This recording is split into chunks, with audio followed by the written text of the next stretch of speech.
Good evening, everyone. I'm Pallavi Ade, the co-founder of Asian Pathfinders, along with Shreya Group, and we are a knowledge sharing platform. Before we start today's session on Veracity in the Information Age, a brief about us. So we started in 2020 as a knowledge sharing platform, as I said. The aim is to bring scholars, academics, practitioners, as we have it today, for constructive dialogues and discussions on a variety of topics. We do hold our fireside chats, which is on Saturdays, 11 to 12, and the dialogues, which are the last Thursdays of every month in the evening, which is today.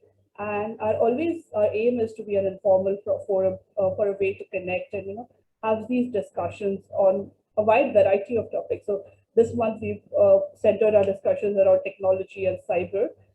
Next month it's going to be on terrorism.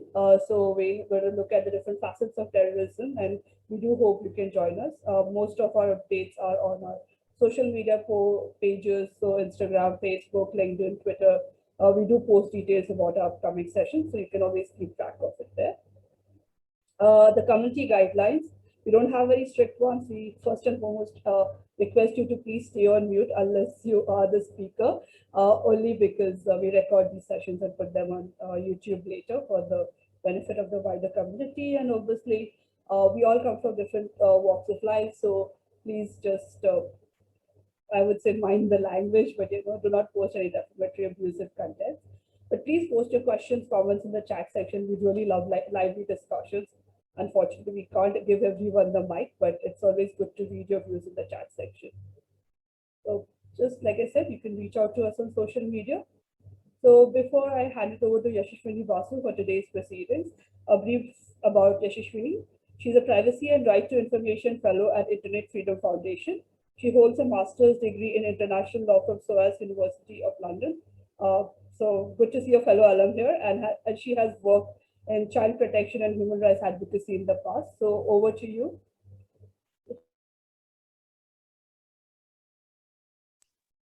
Thank you, Pallavi. A very good evening to everyone. What a lovely panel and a lovely virtual gathering. I hope everyone is keeping safe, and I hope I'm audible. The audio is fine, right? Perfect, all good. Thank you. This seems like this is this has become the most go-to disclaimer or the preclude these days when we are only meeting virtually, but till the time we can all be in the same space, I think these virtual meetings where we are discussing so many pertinent topics and brainstorming together to make a more inclusive and a better sort of society as such is what keeps us going. So huge thank you to Asian Pathfinders for facilitating the fireside chats and picking such a pertinent topic and also bringing together such an illustrious. Very honored to be in the virtual stage with all of you. So without any, I'd like to delve into it. As introduce me very kindly, I work as the Privacy and Right to Information Fellow at Internet Freedom Foundation. And Internet Freedom Foundation is a digital liberties organization where we aim to ensure that technology respects and furthers fundamental rights of internet users in India, which is why this topic that we'll discuss today, Veracity and Information Aid, is so close to my heart, and also my colleagues and my team at IFF. We basically at IFF work across a wide spectrum of issues where we expertise in free speech, electronic surveillance, data protection, net neutrality, and innovation.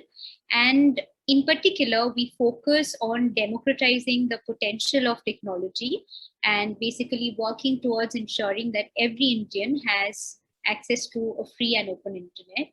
And speaking of free and open internet also brings us to the question of what sort of information and what sort of data is actually being shared in today's online space. And I think the experts in our panel would be able to elaborate further on how this is quite a dual sort of dual double-edged sword, where on one hand we do need free speech, But on the other hand, there is a question, as a threat of fake news, disinformation, misinformation, which needs to be busted to ensure the digital liberties and right to privacy and right to life in many cases of our net users.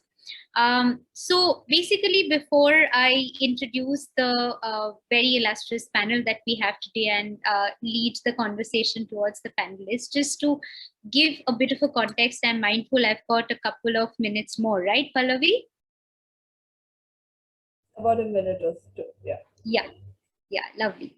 So so just wanted to also talk about how because we saw a deadly second wave, where the wave of the COVID-19 pandemic was primarily run on the social media, where life-saving resources and essential information was shared on social media. Social media becomes a very, very important and almost irreplaceable source of communication in today's day and age. But there's also a parallel risk of sort of information deluge and risk of increased surveillance that we've seen, that a lot of time that, state authorities and law enforcement has tried to sort of filter out information between fake news and hate speech. And then the test of proportionality, necessity, and legality often gets blurred out. So as a result of which, it's important to build a robust and inclusive network aligned with the laws in place, be it the Information Technology Act of 2000 or the Johannesburg Principles of 1996. But the idea is, just to quote from the Supreme Court of India in the Union of India versus the Association of Democratic Reforms in 2002, the Supreme Court said, one-sided information, disinformation, misinformation, and non-information all equally create an uninformed citizenry, which makes democracy a farce. And I think our panel today is the best equipped to not let our democracy from becoming a farce. So I'll quickly introduce our panel for today, who will talk you through how fake news and disinformation can be not just busted, but also prosecuted and prevented to safeguard your rights, and what you as citizens can do in order to be wary of what information you consume, share. So before pressing that share and forward button, you would be mindful next time on. My first panelist is Rema Rajeshwari. Rema is currently serving as the District Police Chief. She herself is an Indian Police Service officer with a distinguished career of integrity, courage, and passion, spanning of over 11 years. She's held various responsible and dynamic law enforcement positions since her first assignment in the police service as an assault commander with the Greyhounds, which is an elite special force which undertakes high-risk operations through jungle warfare against left-wing extremists. Rema has been working for people who are at the fault lines of the lethal intersection of society and violence, and she has been instrumental in running successful operations against trafficking nexuses. She has also, driven important campaigns against organized gangs and other criminal activities. She is the recipient of the Yale World Fellow in 2017. She's been conferred this title by the Yale University, and also the International Association of Women Police featured her work under Leading Change in 2018. Currently, she has been instrumental in working on design thinking and social innovation to fight the menace of misinformation, fake news, and malicious social media rumors, which often lead to violent crimes in peaceful communities. Rema, the floor is yours. I welcome you. So, yeah. Hi, a very good evening to everybody, and Team Pathfinders, Asian Pathfinders, and Ms. Pallavi for giving me this great opportunity. I follow your work. It's really amazing, the kind of people you bring together and initiate conversations which are very relevant to what happens in the country today. So I must place on record my appreciation for your team. And Yashaswini, thank you so much for that generous introduction. So without wasting a lot of time, I'll jump right into the discussion that we will be having today. Well, as digital technologies have made information abundant, human attention has become the scarce resource. And in the digital attention economy that we live in today, various platforms compete with each other to capture and exploit human attention, resulting in a massive flow of information. And people don't have the patience to be rational enough to pick the right news, or rather the right kind of information. This is the sole reason why the digital spaces have become a big breeding ground for misinformation and fake news. This is my own personal take on the topic at hand.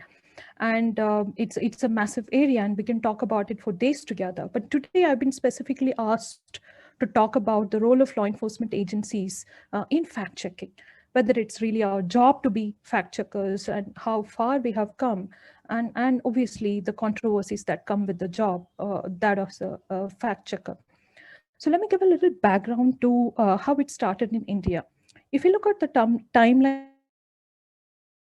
of and the entry of law enforcement agencies into it, we can comfortably say that it was probably a post 2016 development. Before 2016, we haven't really seen law enforcement agencies entering into this space and attempting to fact check or attempting to divulge the right kind of information to the citizens. But after 2016, various law enforcement agencies from both the center and also from the states, they have started using their official social media handles to give out information, and also real-time information, to give out facts and also real-time information about incidents of violence and crime. And sometimes, like if there was a particular video which was doing the rounds in different social media platforms, creating some sort of a disruption, some of the law enforcement agencies took it upon themselves and they started giving out the right information, hence preventing a large-scale violence. So this is how it started in India. But if you look at how it was done, as regards fact checking is concerned, these handles run by various police forces or some of the government agencies have been extremely careful about the kind of information they were divulging, or the kind of information they were sharing with the population at large. Except probably in a post-poll scenario where the situation demands for an instant divulging of information. We will talk about it in detail as we move ahead with the discussion. Some of the states, because law and order being a state subject, it is primarily the responsibility of the state police forces to come up with policies and different initiatives to tackle this issue. So if you look at the states like Kerala, Maharashtra, Uttar Pradesh, Assam, Meghalaya, and Delhi, and some of the metropolitan police forces like Bombay, Delhi, Chennai, they have invested a lot of manpower and resources in their police forces to train a group of police officers as fact checkers, and also to monitor social media continuously on a constant basis. That brings us to the most important question for today. Is it really our job to be fact checkers?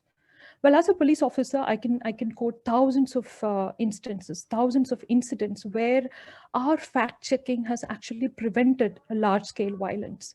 And one thing that I would like to clarify here before I go ahead and share some of the real life experiences that I have come across in my line of work is that fact checking has become a sort of a fancy years about fake, about mis say is a post 2016 scenario, especially after the elections in the United States, when fake news became a topic of drawing room discussions in the US and eventually in other parts of the world, right? So and now when we talk about fact checking, we are talking about it as if it's a latest development. It is not.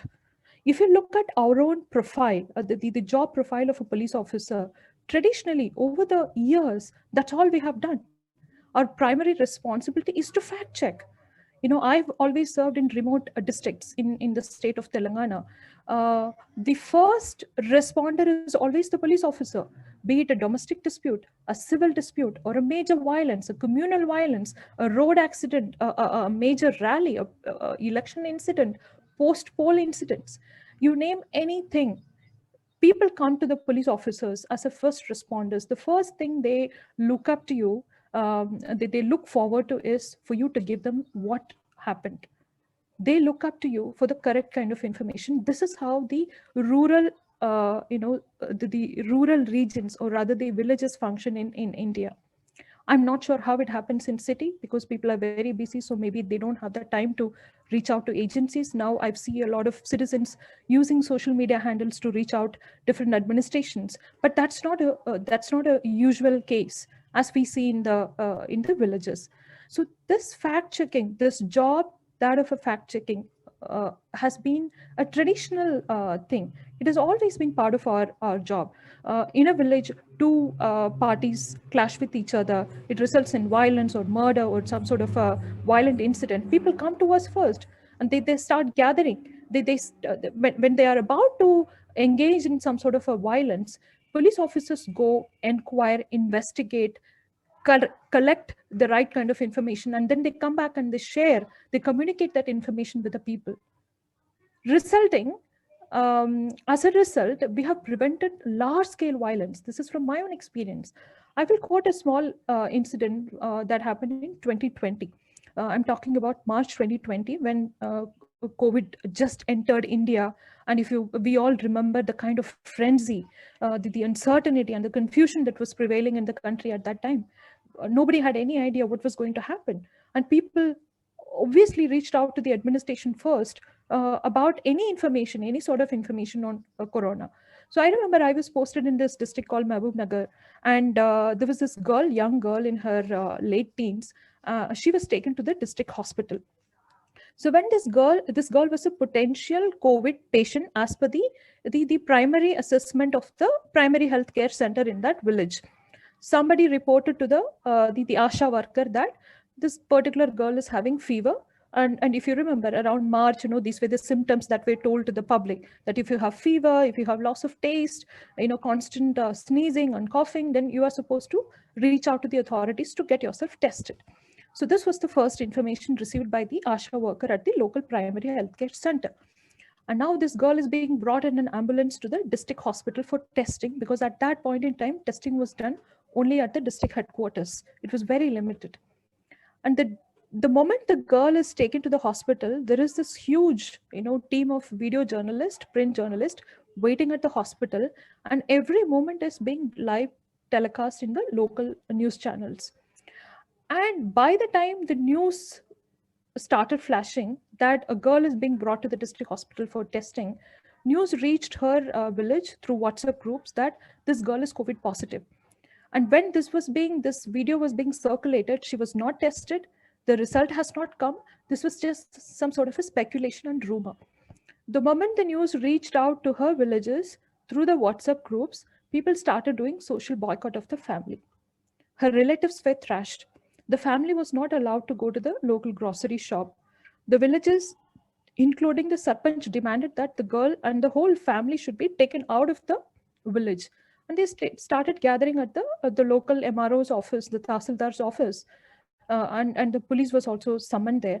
They started creating a lot of nuisance there, demanding that she should be taken out because she's COVID positive. And around that time, the first thing villagers did was to socially boycott somebody if he or she was tested positive. Now, this information was brought to us. It was brought to our notice. The first thing we did was my inspector went to the hospital, made sure that they stopped the live telecast of the girl being tested. This was the first step we did. The second thing we did was using our media team from the police headquarters. We started sending out information in the local WhatsApp group saying that it is not true. It's false information that the girl is tested positive, and they should not socially boycott the family because it amounts to penal action, because it is not legally right. And the local sub-inspector goes to the village, talks to the people, gives them the correct information that the girl is only taken to the hospital because she has fever. It is not yet confirmed that she's COVID or not. And within the next 2 hours, we also got the results that she tested negative, and immediately over phone, the sub-inspector is informed and he informs the people there. and they are dispersed and they go away. It's a very small example that I've given. So along with the pandemic, we were also dealing with infodemic. Now, if you ask me, is it really our responsibility? Shouldn't we wait for the district medical administration to come out, give an official statement, for the revenue administration to come, make an official statement by gathering the people from that village? We don't have that kind of luxury to waste time. Here, our only responsibility, our immediate response is to prevent any sort of violence, any sort of damage and risk to the family of this girl in question. And we don't want this girl to be exposed in social media like that. So she has to go back and live in that same, small village society. So this is just one example from our routine policing that I'm quoting here. There are thousands of such incidents. So sometimes fact checking comes with a job. Is it your job? Is it not your job? I don't know. But we have to do fact checking. It comes with our job. The core responsibility revolves around inquiring, investigating, collecting facts, and communicating it to the people at the right time. That's how policing happens, at least on ground. This is what I had to say, and I'm sure I would like to conclude here my opening remarks. And if we have any questions, I'm sure we can take them towards the end of the session. Thank you. Yashaswini, before I give it to you, just for a request for the other two speakers. Some of our participants are having audio issues. I guess if you could just speak a little louder, closer to the mic, whichever way. It's sometimes it's the clarity. So please, thank you. Over to you, Yashaswini. Thanks, Pallavi. Thank you, Rema, for a very, very insightful update on what is it like to be in the law enforcement and break the infodemic while dealing with the pandemic. I'm sure you will be flooded with questions. I have some of the questions that I've listed down. But before we get to that, let me welcome with immense pleasure one of my favorite journalists of all time, Pamposh Raina. She's, as all of you know, she's based in New Delhi, and she works as a writer, reporter, editor across print, electronic, and now online media as well. She has written on public policy, politics, gender, and child rights for international publications, including foreign policy magazines, US News and World Report, News Deeply, and Women in the World. She has been a reporter with the New York Times and was the deputy editor for India Inc., which was New York Times' first ever country-specific blog. She's also been a special correspondent for South Asia for AFP, and her recent work is focused on analyzing misinformation and disinformation on social media and closed messaging apps in India. She has also led a research project which was commissioned by WhatsApp that analyzed misinformation trends natively on the messaging app during 2019 Indian parliamentary session. 2019 Indian parliamentary election. She's also initiated a student-led project at the University of Berkeley's Human Rights Center that focused on studying disinformation on social media in the run-up to the Indian election. She's currently a part of Google News Initiative's network of trainers in India and regularly conducts workshops on fact-checking and verification. In terms of her educational background, she holds a master's degree in sociology from the Delhi School of Economics and got a fellowship to pursue her graduate studies in media and public affairs at the George Washington University. We're really happy to have you with us today, Pamposh. The floor is yours. Welcome. Let me know if you can hear me. Okay. Pamposh, I can hear you very well. Thank you. Great. I'll also be doing the very drudging job of keeping time, so I'll let you know. Thanks a lot, Yashaswini, for the kind introduction, and also, Pallavi, thank you for giving me the opportunity to be part of this conversation and to be talking to some of the great the other panelists that you have who've done some fantastic work in this space. I think the focus that the topic that you specifically asked me to speak on is something that's very pertinent today. And when we talk of reporting, real news, when there's a lot of quote unquote fake news. So I think first thing that I'd like to say is that this, like Rema mentioned, that fake news is a term that gained much currency post the 2016 elections. And a lot of people who are working in the space of misinformation and disinformation, especially researchers and academics, they dissuade us from using this term of fake news because they suggest that it was specifically used to delegitimize journalists and the press during the 2016 election.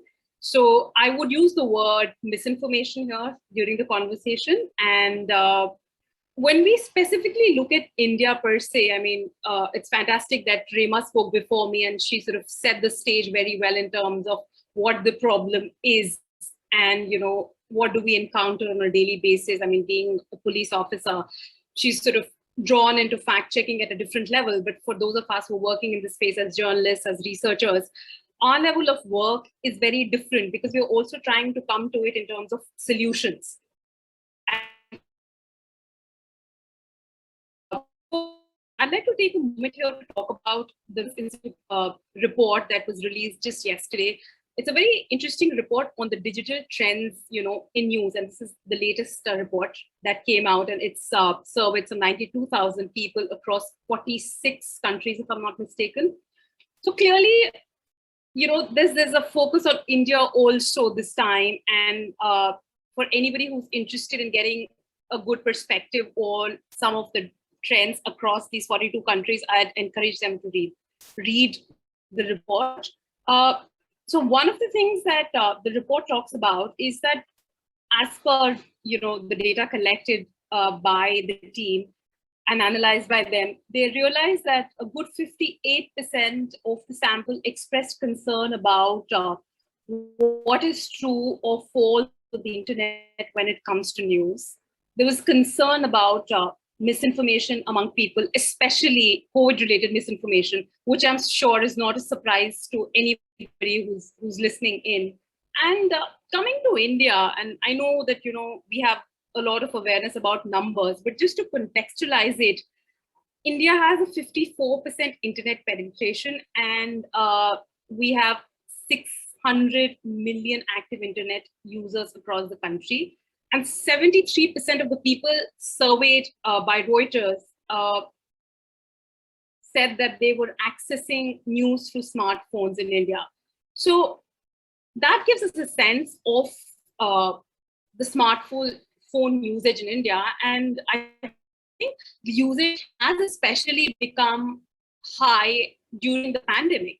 The survey also says that WhatsApp, YouTube, and Facebook are widely used for news, which is slightly surprising because, we don't often associate a lot of news with these platforms. We would rather say that there's a lot of content that's being shared, but it turns out that people are using these platforms for news consumption as well, which brings me back to the focus on the pandemic, that the fact that many of us are spending more time on smartphones, on computers, and the fact that, we are dealing with a situation that we haven't seen before in terms of a health emergency. There are so many unknowns right now. So in a scenario like this, there's also a data deficit. So when people have questions about, what is a cure for COVID, for instance, or which vaccine is better than the other one, or what kind of food should they be eating if they want to stay safe and healthy. So this situation is often, used by miscreants and bad actors who are out there to create dubious content, to create content that is, basically unverified information, lots of rumors, and narratives that they probably create just to get some, news, clicks, just to get some ads on their websites. But they give people the impression that they are trying to give them, quote unquote, information, which turns out to be a huge problem for fact checkers. And when fact checkers try to verify some of this information, many a times there is no scientific evidence backing it. I mean, we saw it last year as well, and this year too, that there was so much content around fake cures. And there was just no scientific evidence backing, that kind of information. So in such a situation, the task of fact checkers to put out the correct information and do it in a timely manner is often very challenging. Because imagine if this kind of content is being shared through social media and especially through handles which have a very wide reach. So when fact-checking organizations, which of course are growing in India, I think India has the highest number of IFC and certified fact checkers as of date, but they're still small units spread across different parts of the country. Some are part of bigger newsrooms, but some are independent, and there are 3 or 4 people who are trying to verify content and fact check information all the time. But again, given the deluge of information and misinformation on their hands, it's often very difficult to create fact checks with speed and accuracy. And it's difficult to compete with the narratives, with the misinformation that you have out there on social media. So they also have to prioritize content based on, what audience are they catering to, which part of the country are they sort of focusing on? Because as we know in India, we have so many languages and we have so much local media as well. So it's also important for fact checkers to cater to that regional audience as well, which is being done, although there are only few fact checkers which are trying to do regional content. I mean, fact check regional content, but still, I think it's gradually increasing. So the point that I was trying to make is that the competition or the time that it takes for a fact checking organization to address something that's viral, something that's unverified, something that's dubious, is often longer than it takes for a miscreant or somebody even unknowingly sharing a piece of content which is unverified. So I think one thing I just want to emphasize upon is that there's a certain responsibility with which all of us need to use any kind of content that we are receiving, be it on our social media, be it on WhatsApp, be it on Facebook groups. Because the moment we share it without understanding if it's accurate, without understanding if whatever information or misinformation is there, without understanding what it might do if it's not. I mean, it's important to underline here that if you share something that's false, it may end up killing people.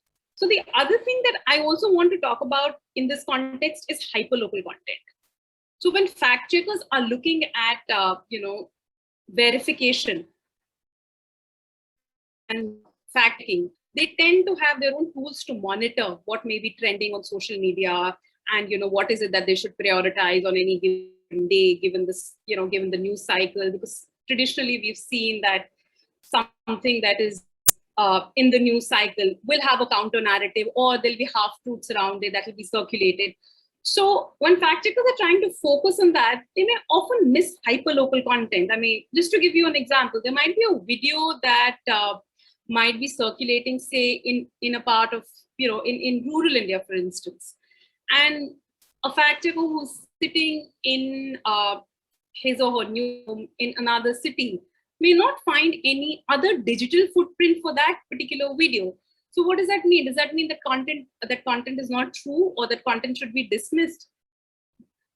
I guess that's something that's always difficult to answer, because unless or until you have an ear on the ground, unless or until you can verify a piece of content with somebody who's actually there in that particular village or town, unless or until you have the sources at the grassroots level to verify that piece of content, you'll never know whether it's true or not. But if you use your online tools to monitor such content, you may not find any digital footprint for it. So this also is a challenge that fact checkers are dealing with, that how to treat hyperlocal content and how much weightage should be given to such content when they are trying to produce fact checks on a regular basis. And maybe, it's in situations like those where officers like Rema can be helpful. And again, it's not the police's job to be looking at fact checking on a regular basis. But I'm just trying to highlight that when we are trying to address this problem, there are certain gaping holes that need to be plugged, that misinformation flow needs to be stopped, and resources for newsrooms can also be limited. So Are there any solutions that we can work on? If we involve the civil society, are there any solutions that we can find if we involve, community leaders and engage with them at a grassroots level, who will be sounding posts for all these fact-checking organizations, who can give them a sense of what might be trending locally. And accordingly, those newsrooms can prioritize, those fact-checking organizations can create fact checks. The other thing is, when fact checks are being created, I think it's very important to make sure that those fact checks are engaging, and those fact checks also consider that people who might be consuming that information may not be literate, may not be media literate. So often videos are a good way of creating fact checks, because we've seen that videos are very, very widely shared when it comes to misinformation. So if you want to counter misinformation and if you want to spread fact checks, I think newsrooms also need to be creative in terms of solutions, in terms of how are they making people aware that, a particular piece of content is false, it's partially true, it can be harmful. So that awareness also somewhere needs to be created, and it needs to be done in multiple languages also. I think it's every newsroom has its own limitations in terms of what they can or cannot do in terms of producing these creatives. But definitely that's something that I've spoken about before as well, that there's a huge need for that.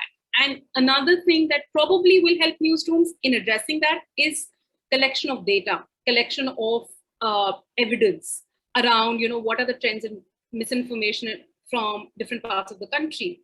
Often there is only anecdotal evidence. When we are part of say WhatsApp groups or Facebook groups that are trying to get fact checkers together on the same platform so that they sort of share trends, and if there's a video that's going viral in a particular part of the country, they might want to cross check if somebody else has seen it or not. So these Facebook groups and WhatsApp groups can come in very handy in terms of creating that kind of space for them to interact as well. And at the same time, if we are able to get funders, we are able to get organizations that are heavily into research to put money into research that actually understands the trends and misinformation across the length and the breadth of the country, I think that's going to be a very valuable addition. We haven't seen that in India. I mean, some of it has been very patchy. Some newsrooms that are fact checking, they might just do some reports on the trends that they've observed in the sample that they receive. And especially these are newsrooms that fact-checking organizations or newsrooms that run tip lines. So the tip line model essentially has been, it's picked up over the last 2 years primarily. And there are a few newsrooms and fact-checking organizations that are running WhatsApp tip lines.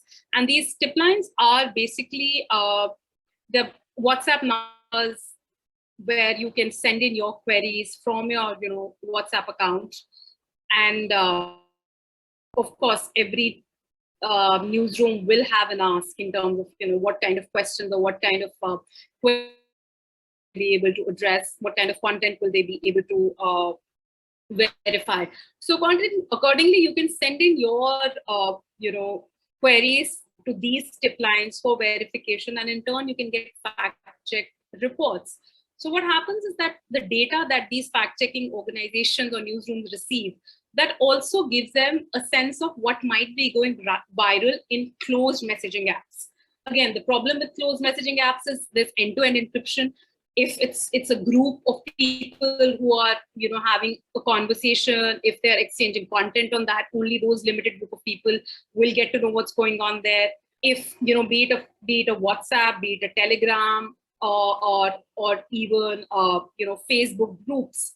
So those are areas where fact checkers struggle with, but they've tried to work around this through the tip line model, at least trying to get some sense of what might be going viral, at least trying to understand based on the number of queries that they receive, that okay, maybe there's some particular piece of content that is going viral. So we need to address that first, and we need to prioritize that. So I think that's a good exercise in terms of trying to widen the scope of fact checking and verification across social media platforms in India. And I'd like to sort of conclude by saying that at the end of the day, when we are trying to address misinformation, whether we are trying to do it as fact checkers, whether we are trying to do this in our individual capacity, I think it's very important to remember that every time you're trying to tell somebody if something is not true, if something is partially true, you also have to make them understand that, what is your source of information? If I'm telling you that this is not right, what is my source of information? I mean, should somebody believe me just because I may be in a position of power? I may be in a position where I may be a little more informed than them. So I think that's unfair. I think it's very important to be transparent, even for fact-checking organizations, even for journalists who are putting out explainers out there, that please explain to people how you're getting your information. If it's a secondary source that you're using, please mention. I mean, there's so much misinformation around vaccines. And there's so much work being done by WHO, CDC, and even organizations within our country. If you have any doubt about a particular vaccine-related content, I mean, ask your doctor if you don't find that information online. Because right now, when we are dealing with the pandemic and we are trying to find ways to get out of it, vaccination seems to be one way that, is backed by science to be able to get out of it. And we've seen that there's a lot of vaccine misinformation as well. So I think I'm going to leave it at that. Thank you so much for giving me the opportunity to speak here today. Thank you so much, Pamposh. Some very, very crucial points raised here, and I'm sure there will be more questions and discussions on this. But let me take this opportunity to welcome our third speaker, Saurabh Gupta. Saurabh Gupta is the bureau chief for NDTV 24/7 in Mumbai, and he has been a journalist with NDTV for more than 12 years. And many of you are familiar with him and his work in several, incidents of natural disasters, insurgency situations, rural distress, especially in the Vidarbha and Marathwada regions in Maharashtra. He has also reported on defense and national security issues, along with crime and politics. During the course of his reportage, Saurabh has also traveled across 16 states in India, including the northeastern states. And he confessedly loves to travel, and he believes that every trip has been a germination of a story idea for him. Saurabh is based out of Mumbai, Kolkata, and Delhi throughout his journalism career, and he has embraced the technological shift in journalism through mobile phones. He specializes in scripting, shooting, editing, and reporting live on mobile phones and even mobile journalism.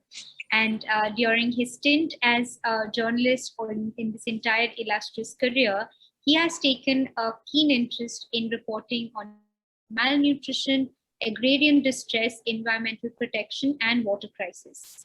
Saurabh is also trained and certified fact checker and a defense correspondent. We're very eager to hear from you, Saurabh, about your take on misinformation and how do we deal with it. Welcome, Saurabh. Thank you, Yashaswini, for that very generous introduction. My only thing is that I'm going to limit myself to a couple of incidents that I've covered in the course of the reportage that I've done. And one of them was just last year during the pandemic. The other was a couple of years ago. But I'll start with an incident that really sort of brought all of this to light. And this was in Assam, where people were actually killed because there were rumors that there were child lifters in the area. And that rumor, that piece of fake news or misinformation continued across the country and has resulted in, at several points of time, in killing several people.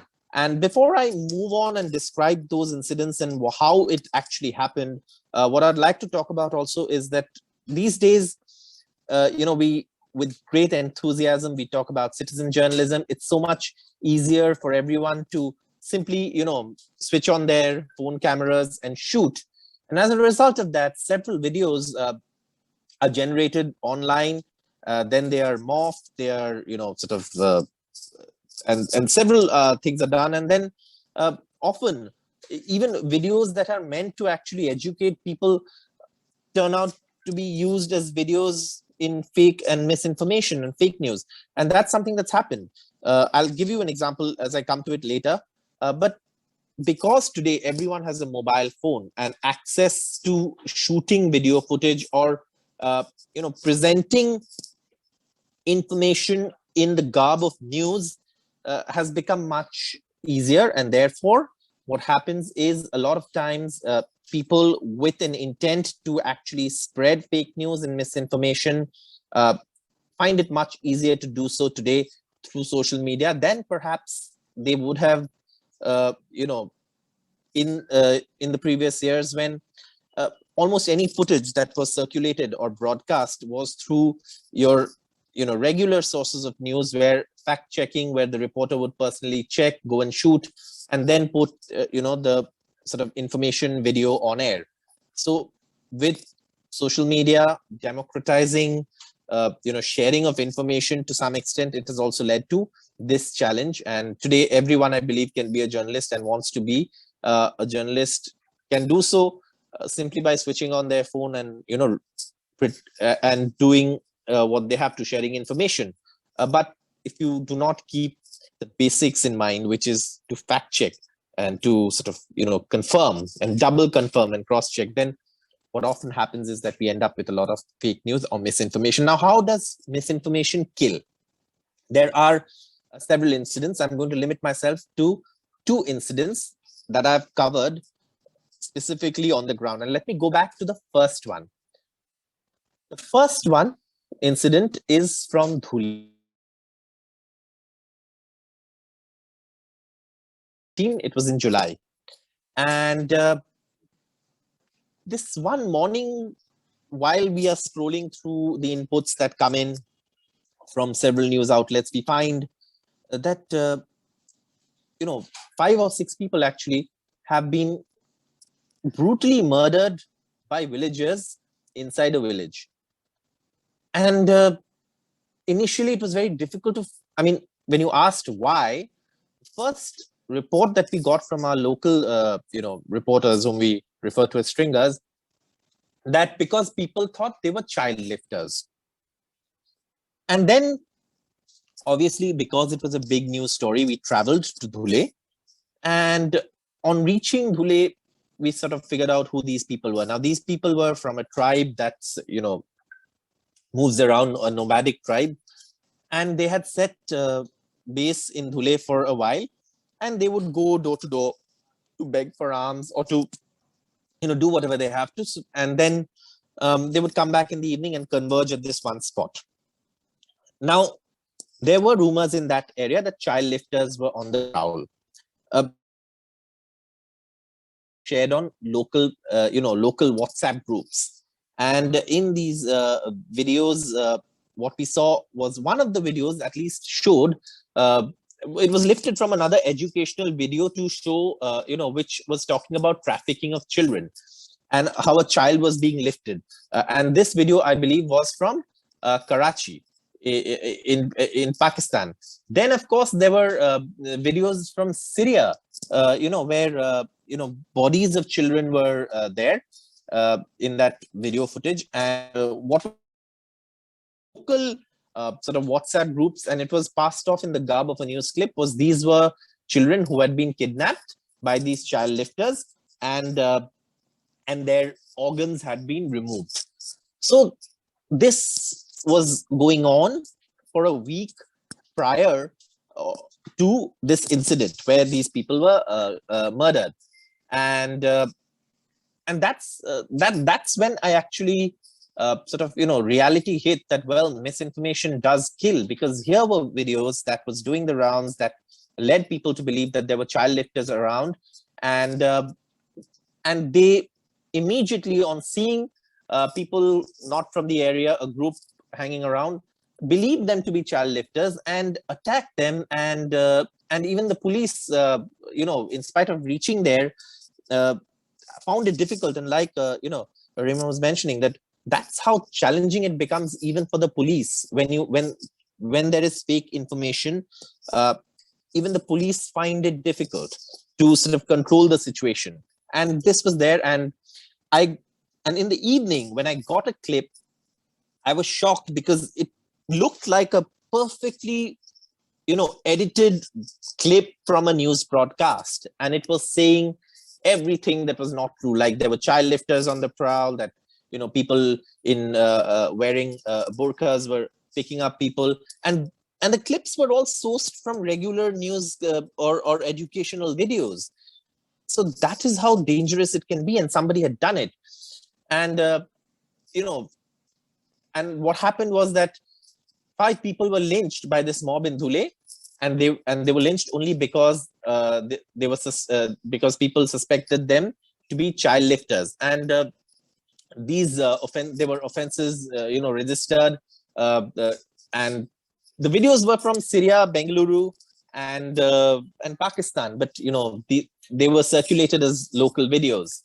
And unfortunately, in one video where 2 men on motorcycles were seen picking up a boy from Pakistan's Karachi area, it was part of an NGO awareness campaign in Karachi about missing children. So imagine, a video like that has been now shared with the wrong motive, with the wrong information, and that led to these people. And there were arrests, the police investigated, but the fact is, that's how serious misinformation is. It can actually kill people.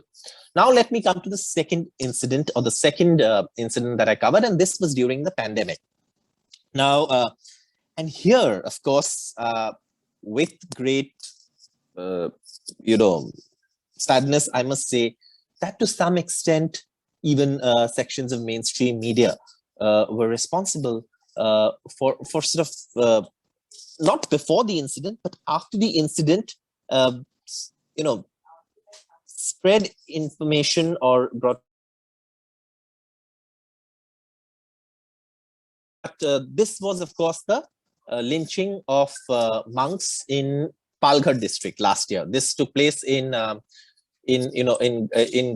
Chinchale village in Palghar, and this was quite some distance away from the Palghar police headquarters, and it's a very rural area. It's a tribal dominated pocket, and there again there were rumors that child lifters were on the prowl, and they may come in the garb of sadhus. Now these were 2 monks who were traveling to Surat to attend a funeral, but there was a lockdown in place, and perhaps for whatever reason they chose to get off the highway and take a route that was through the interiors, and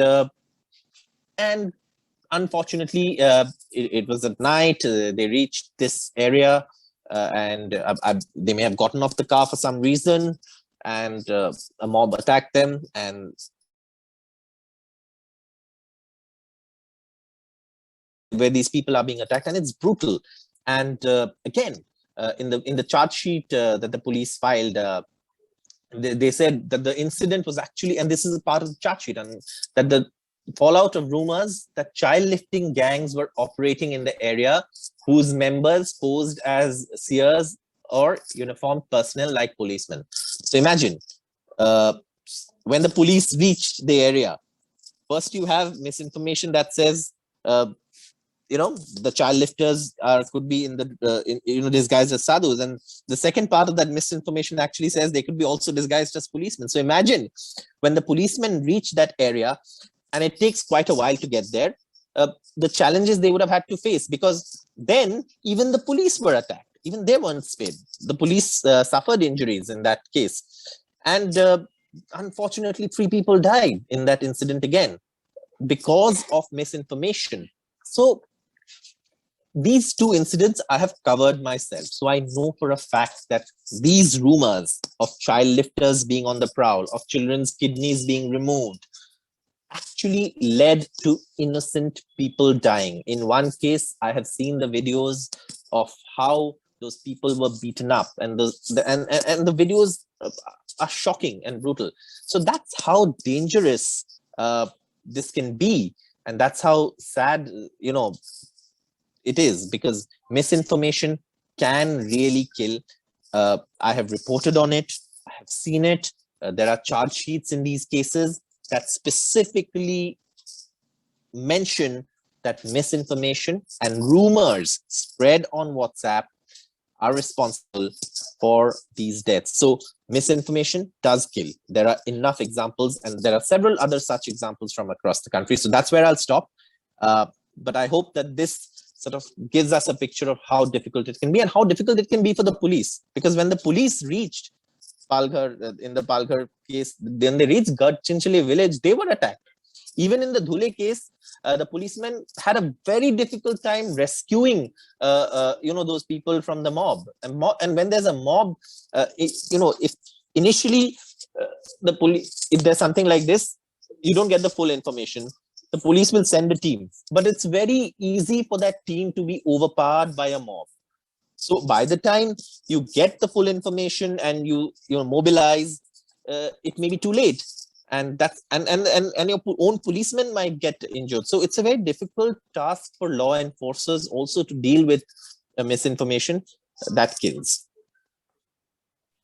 Thank you so much, Saurabh. That was very, very insightful. And I think it just gave us a sense of what is it like on the grounds, and the gap between what we see circulated on the electronic media or our social media that way. The whole process that it entails, or that traverses before becoming what today we call as fake news or misinformation, is quite a process in itself. So thank you for sharing that. I'm mindful, Saurabh, that you would have to drop off early. So I was wondering that if we could just straight up jump into the question and answers. We've got a few questions coming in from the audience, if that's okay with the panelists. Sure. Okay, great.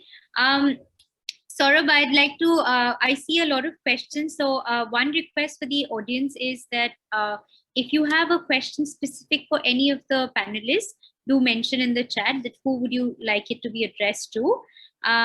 Otherwise, I am just taking the liberty to sort of don my sorting hat and direct a few questions. I'll start with you, Saurabh, given that you'll have to leave us earlier. My first question is from our audience member, Rohit Paul. How do you determine fake news when today mainstream media news also holds biases, as virtually all media houses also have political affiliations? So dealing with the background of biases, and if there are any specific processes followed when trying to bust out fake news. Saurabh, would you like to take that? Yeah, sure. I mean, that is a loaded question, and that's something we face very often. So I think it's wise to sort of set the record straight on that one. Unfortunately, sometimes, genuinely, we do make mistakes. Sometimes, genuinely. Something cross-checking, checking with someone, or checking with a primary source or secondary source. Sometimes wrong information does go on air. That can happen to anybody, any reporter. We have a thumb rule. I can speak for NDTV. We have a thumb rule that even if some information is being flashed on other channels, and if that information has come to us, we will always check it with at least a senior PI level officer, and preferably the superintendent of police or the district police chief. That's a protocol we try and follow each and every time, because that keeps us safe. Because if we do check that information with the police, they will we will have an idea of how true or the component of truth and the component of false in that information that's come. But frankly, today, somebody asked about political biases. I mean, let's assume that every news channel, even if you believe, I'm not admitting to that here, but even if, say, someone believes that there are biases, every news channel, trust me, will want to get their facts straight. I mean, if you're really interested in their news, if you're a responsible news organization, and if you are a reporter who truly believes that it's my job to cross-check and verify information before putting it out, they will cross-check and they will try and do it. But sometimes news does slip through in the pressures of Twitter and WhatsApp. Sometimes it does space through and falls through, and that is something that we can avoid. Thank you, Saurabh. I think I have one more question for you, and this question sort of echoes the kind of work I do at IFF and something that I'm also deeply interested in, and would love to hear your opinion as somebody who has been the voice of the mass per se, in terms of the, in the context of recent clampdowns on journalists as well as defenders of free speech, in the context of national security. How do you strike a balance between national security and individual freedom or freedom of expression, especially in the context of information sharing online? Shravan has shared this question with us, and this is something that I'm also interested to hear from.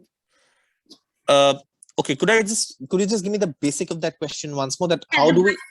The balance between national security and freedom of expression, especially when law enforcement tries to glean out.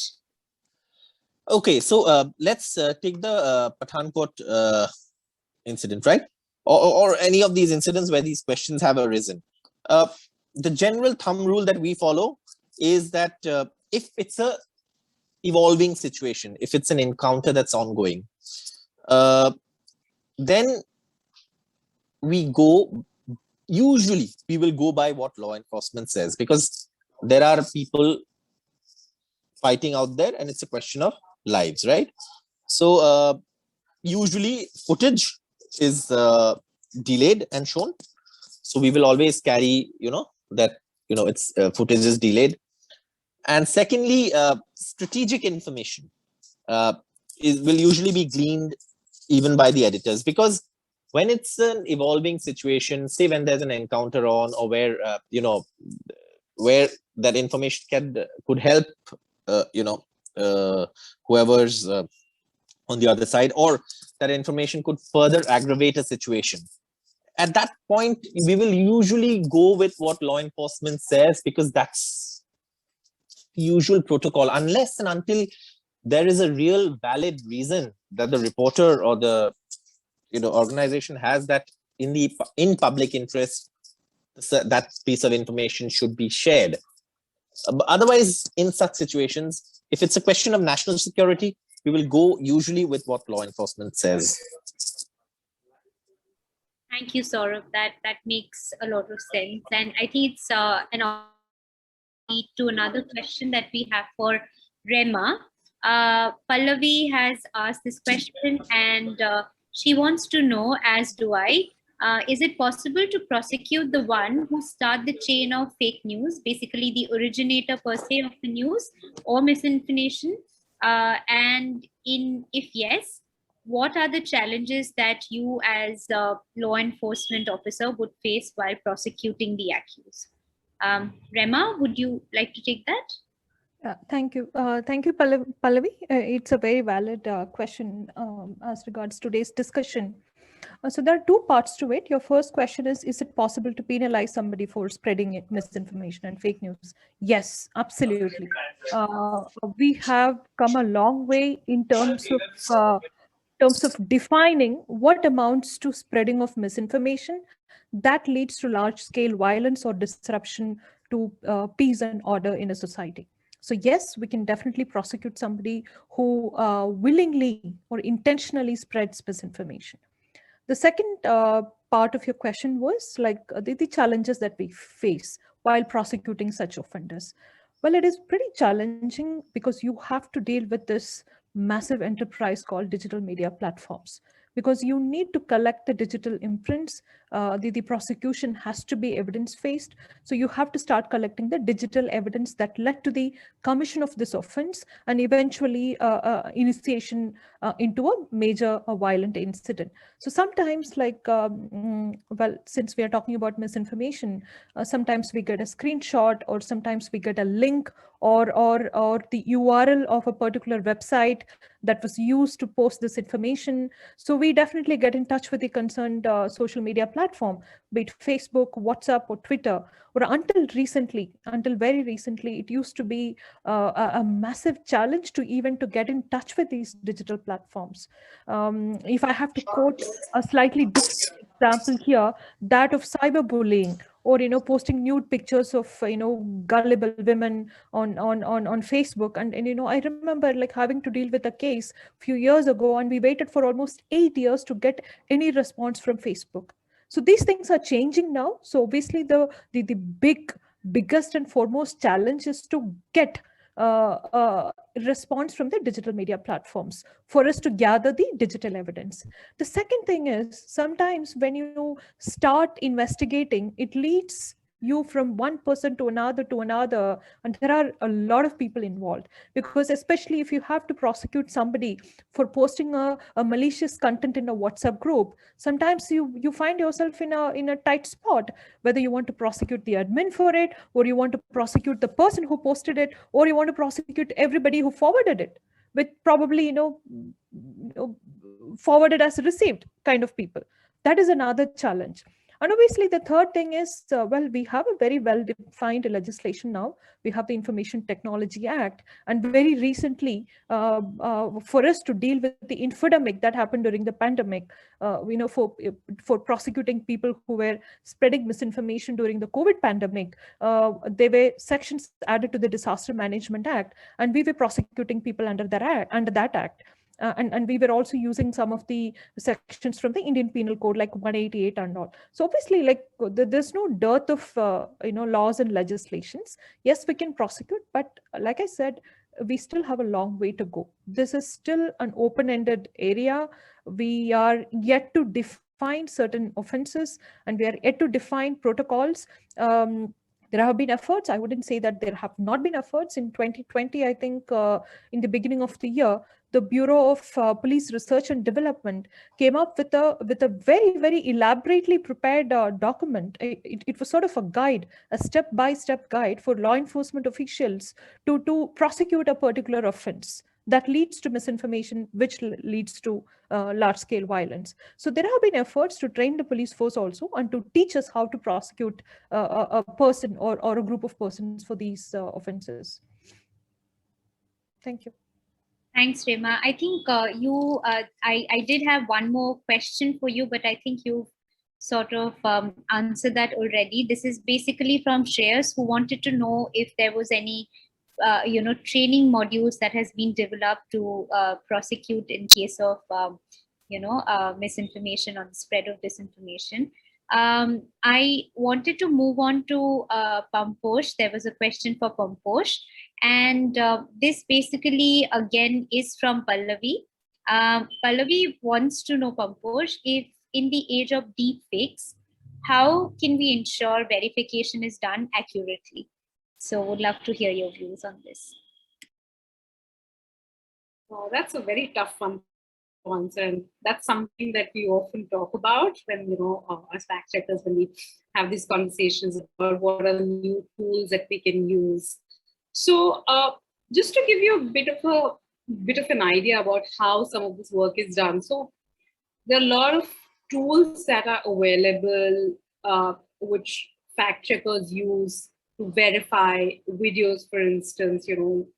Those tools break up the video into different images, and then those images are further studied and analyzed. So in case of deepfakes, those tools really don't work, and it's a huge challenge right now. I think fact checkers are trying, there's research going on, but right now we don't have an answer to, at least it's not in public domain if there's something available that can really help you identify a deep fake. And the other problem that really plagues, the space is audio content that is shared, and audio turns out to be, again, extremely difficult to verify. You may be, if you receive a piece of audio, you may be able to tell that, okay, whatever information or whatever the content is, if something in particular context is being said is true, false, partially true. But it's very difficult to tell if it's actually the person who, if it's being said that person X said those words. It's often very difficult to verify that. So there's a level of sophistication that in terms of, tools and technology that at least most of us don't have access to. I mean, in India, and on most fact-checking teams and newsrooms that are involved with it, and being part of sort of the training networks that are active in India, I'm yet to come across any tool that has been widely used to either check audio accurately 100% or deep fakes. So that's definitely something that is a problem that we want a solution for as people who are working in the misinformation and disinformation space. Thank you, Pamposh. If I may also tail into that answer, I just wanted to also check with you. You mentioned the tip line model. So would you also be able to name a few of such channels that we could sort of reach out to, or any web links if there are there for general fact-checking practices? So if you, are you asking me if one can learn about the tip line model, or are you asking me what are the tip lines that are operating in the country at the moment? A little bit of the latter, would love to hear about the former too. Okay. I think Prakash in our audience also had a similar question about web links and tip line model. Sure. So if I'm not mistaken, I think we have about 6 to 7 organizations, news organizations and fact-checking teams that are also running tip lines. And these are all WhatsApp tip lines. And India Today is one, Quint is one, AFP is also running its tip line. Alt News has an app. I think they have, I'm not sure if they have a tip line too, but Alt News definitely has an app. Then I think Vishwas News also has a time. Fact Checker is also an organization that has a tip line on WhatsApp. So these are broadly the organizations that come to mind that I remember off the top of my head that are, trying to, especially during the pandemic, they've been trying to do a lot of fact checking and verification of content related to COVID-19. And then there's also, there are also separate tip lines that are being run by other organizations which are not in the news business. I think WhatsApp is doing something with WHO, for instance. So you can send in your content there. It's not exactly a tip line per se. I mean, it's slightly different than the tip lines that we have, the ones that I previously mentioned. Essentially, what it does is that, if it'll give you prompts about the words that you want to find more information about. For instance, if there's a particular topic that you're looking for, and it'll, once you log in to that WhatsApp number for, say, WHO, you'll get certain prompts and you'll get a generalized idea of what is in the database. So accordingly, it throws up results, and it's all you're interacting with the bot. And similarly, in the tip line model that I was talking about earlier, your initial interaction is with the bot for sure, and it'll prompt you to what you can share, and whether videos are being verified, whether they support audio content or not.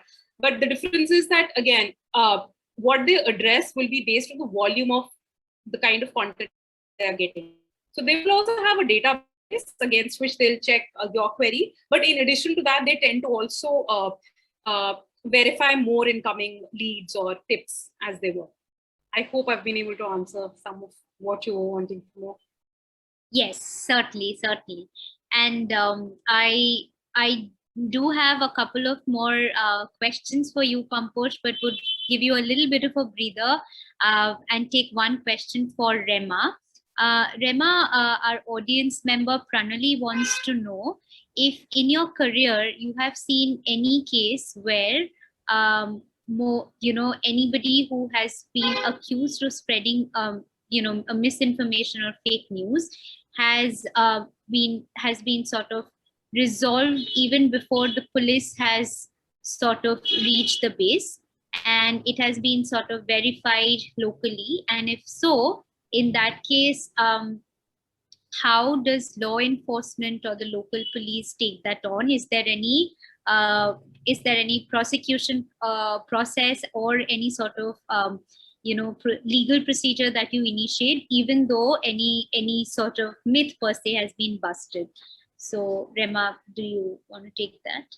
Well, I would say no, because I haven't come across any such incident where the local community has taken the initiative to bust the myth locally and then try to address the situation. Like I mentioned in the beginning of the conversation, that I've always been posted in remote districts, and if you look at the level of digital literacy, it is almost zero. India, like as we moved quite rapidly into this technological transformation, where we made internet penetration available to almost every citizen in this country, we weren't really up to the mark when it comes to imparting digital literacy. So I wouldn't say that people are really really ready enough to take it upon take fact checking upon themselves to do this kind of local acts. I haven't come across any. That's great. And the other question, in swiftly moving on to our next question, Pamposh, Tanishq here wants to know if there are any fact check mechanism for the advertisements that are run on traditional media as well as online media, be it through search engines or the other social media platforms, and if the fact checking mechanisms are different from what's used for traditional media, print or broadcast.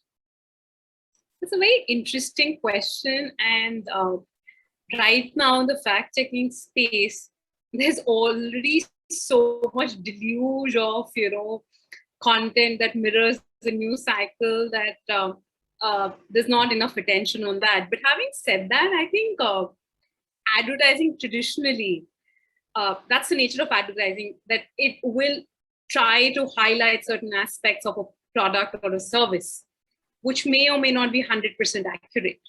So I think the onus there is really on us to cross-check and verify the information that is being peddled through an advertisement.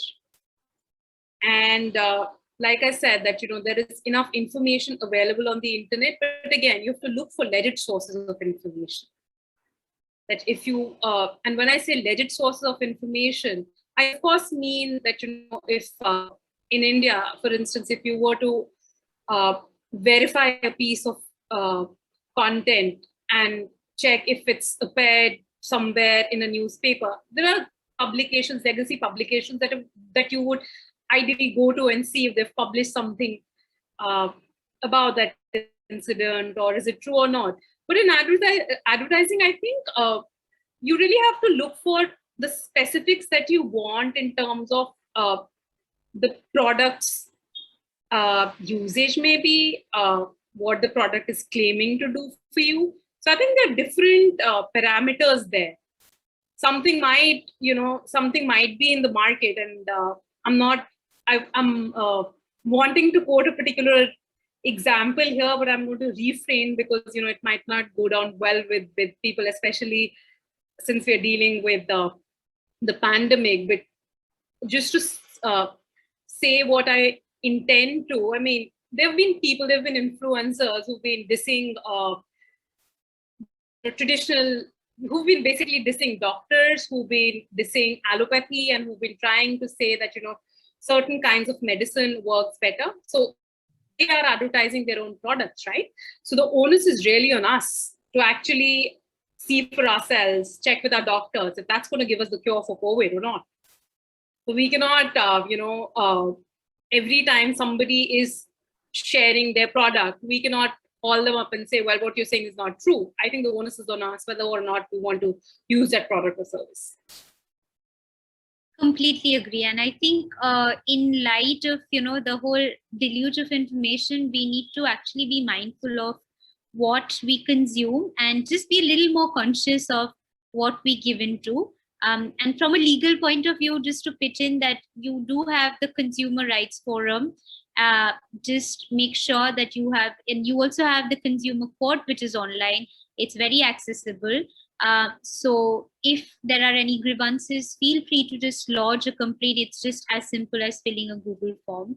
I think many a times we are very dissuaded from approaching law as such, but in cases of you know, information, when there is so much infodemic, is rightly been called on several occasions, we should also be aware of the checks and balances that's there. Before I hand this over to Pallavi, I just would like to have one last concluding question for the panelists, and would love to hear all your thoughts on this. As a digital rights lawyer, I'm very interested in how we navigate this space where we have strict legislation, especially the information and technology rules, intermediary rules, which have been which are coming up as of 2021. It has you know, given several. Many might feel that it's holding manacles to, it's holding our, you know, civil social media intermediaries in manacles. Basically, a lot of safeguards, checks, balances, and one might even say restrictions on free speech is seen to be anticipated as a result of these regulations. But the main idea behind these legislation is to mitigate the harms caused by fake news. So how, as journalists or law enforcement officers, do you see yourself in you know, how do you see these laws coming in? How do you think that is going to impact our trends of consuming social media inputs and spreading them forward? So any of you?